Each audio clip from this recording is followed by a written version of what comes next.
In today's video, I'm going to teach you how to use Describe command in Midjourney.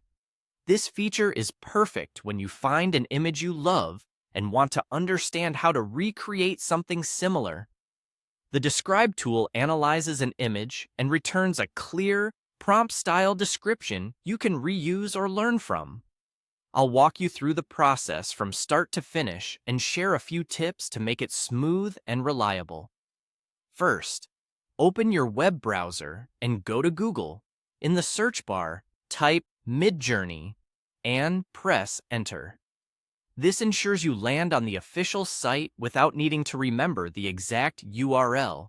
In the results, click the official Midjourney website. If you see the Explore page, you're in the right place. If you're asked to sign in, follow the on-screen prompts. Some features work best when you're logged in. Once you're on the Explore section, browse until you see an image that catches your eye. Now right-click that image. On a trackpad, that's usually a 2-finger click.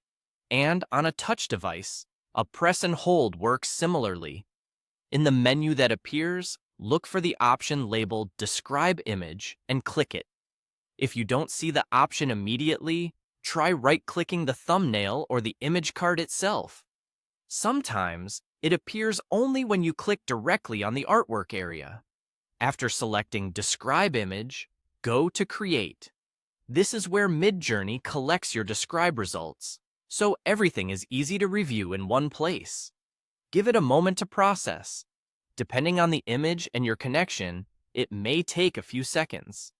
Staying on the Create page helps you keep track of new prompts as they appear. You'll now see the description of the image.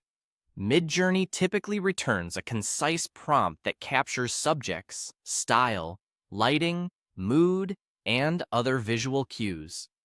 Read it closely and notice how specific terms convey the look. Words about composition, camera angles, art movements, color palettes, or materials often make a big difference. This is a great way to reverse engineer how an image was likely prompted and to learn the vocabulary that produces similar results. A few quick tips as you review the description: treat it as a starting point, not a final answer. Different images may yield different levels of detail, so focus on the parts that matter most to you, like mood or style.